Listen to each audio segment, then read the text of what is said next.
ಉದ್ದಕ್ಕೆ ತೆಗಿಯಲಿ ಉದ್ದಕ್ಕೆ ಶೇಕ್ ಮಾಡಬೇಡ. ನೀನ್ ಚೆಕ್ ಮಾಡ್ತೀಯಾ ಅಲ್ಲಿ ಗಾಡಿ ಹಿಂಗಿಂಗ್ ಶೇಕ್ ಆದ್ರೆ ಇದು ಫೋನ್ ಹಿಂಗಿಂಗ್ ಶೇಕ್ ಆಗುತ್ತೆ. ಏನ್ ಮಾಡಕ್ಕಾಯ್ತದೆ. ಮುಂದಕ್ಕೆ ಹೇಳ್ರಪ್ಪ. ಬಾಯ್ ಮಾಡಿ ಎಲ್ಲರೂ. ಬಾಯ್ ಬಾಯ್ ಎಲ್ಲ. ಕಾಸೆ ಕೊಡ್ ಅಲ್ಲ ಕಾಸೆ ಕೊಡ್ತೇನೆ. ಬಾಯ್ ಅಂದ್ಬಿಟ್ಟು ಕಳ್ಸ್ಬಿಟ್ಟ. ಅಲ್ಲ ಚಿನ್ನಮ್ಮ ಏನೋ ಹೇಳಾಗ್ತದೆ ಹುಡುಗ. ಹಾಯ್ ಸ್ನೇಹಿತರೆ, ಎಲ್ಲರಿಗೂ ನಮಸ್ಕಾರ. ಎಲ್ಲರೂ ಹೇಗಿದ್ದಾರೆ? ಎಲ್ಲರೂ ಚೆನ್ನಾಗಿದ್ದಾರೆ ಅಂತ ಭಾವಿಸ್ತಾ ನಾನು ಈ ಒಂದು ಮಿನಿ ಬ್ಲಾಗ್ನ ಸ್ಟಾರ್ಟ್ ಮಾಡ್ತಾ ಇದ್ದೀನಿ. ಇದಕ್ಕಿಂತ ಮುಂಚೆ ನಮ್ಮ ಹುಡುಗರು ಸಿಕ್ಕಿದ್ರು. ಅವರಿಗೆ ಬಾಯಿ ಹೇಳ್ಕೊಂಡು ಬರ್ತಾ ಇರ್ಬೇಕಾದ್ರೆ ಸಿಗ್ನಲಲ್ಲಿ ಪರಂಗಣ್ಣು ತಿಂತ ಕೂತಿದ್ವಿ. ವಿಡಿಯೋನಾ? ವಿಡಿಯೋ ಮಾಡ್ತೀನಿ, ವಿಡಿಯೋ ಮಾಡಿ ಯೂಟ್ಯೂಬ್ಗೆ ಹಾಕ್ತೀನಿ.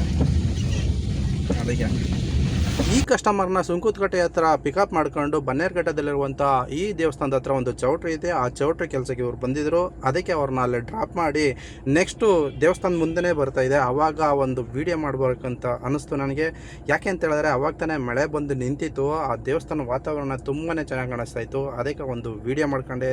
ತುಂಬಾ ಚೆನ್ನಾಗಿ ಕಾಣಿಸ್ತಾ ಇತ್ತು ಮಾತ್ರ ಈ ದೇವಸ್ಥಾನ ಯಾವುದು ಅಂತ ಗೊತ್ತಿದ್ರೆ ನೀವು ಒಂದು ಕಮೆಂಟ್ ಮಾಡಿ. ಸೊ ನೆಕ್ಸ್ಟ್ ಪಿಕಪ್ ಎಲ್ಲಿಂದ ಗೊತ್ತಾ? ಅದೇ ಬನ್ನೇರುಘಟ್ಟ ನ್ಯಾಷನಲ್ ಪಾರ್ಕಿಂದ. ಸೊ ನಾವು ಆಲ್ರೆಡಿ ಈ ಒಂದು ನ್ಯಾಷನಲ್ ಪಾರ್ಕನ್ನು ನೋಡಿದ್ದೀವಿ. ನೀವು ಯಾರು ನೋಡಿಲ್ಲ ಅಂತ ಹೇಳಿದ್ರೆ ದಯವಿಟ್ಟು ಒಂದ್ಸಲ ಬಂದು ನೋಡಿ.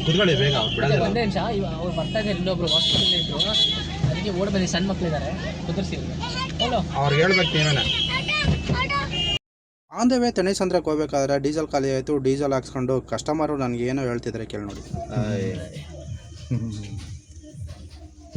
ಆ ಕಸ್ಟಮರು ನಾನು ವೀಡಿಯೋ ಮಾಡ್ತಾ ಇರೋದು ನೋಡ್ಬಿಟ್ಟು ಆಯ್ ಅಂತ ಹೇಳ್ತಾ ಇದ್ರು. ಆ್ಯಕ್ಚುಲಿ ಅದು ಆಯ್ ಅಂತ ಹೇಳ್ಬಾರ್ದಾಗಿತ್ತು. ನಾನು ಅವ್ರನ್ನ ಡ್ರಾಪ್ ಮಾಡ್ತಾ ಇದ್ದೆ. ಸೊ ಬಾಯ್ ಅಂತ ಹೇಳಬೇಕಾಯಿತು. ಆಯ್ ಅಂತ ಹೇಳಿದ್ರು. ಪರವಾಗಿಲ್ಲ, ಅವ್ರನ್ನ ಡ್ರಾಪ್ ಮಾಡಿ ನೆಕ್ಸ್ಟು ಆವಾಗಲೇ 4 ಗಂಟೆ ಆಗಿತ್ತು.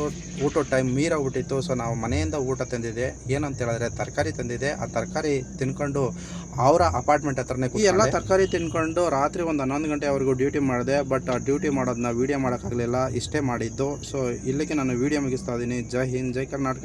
ಮತ್ತೆ ಸಿಗುವ.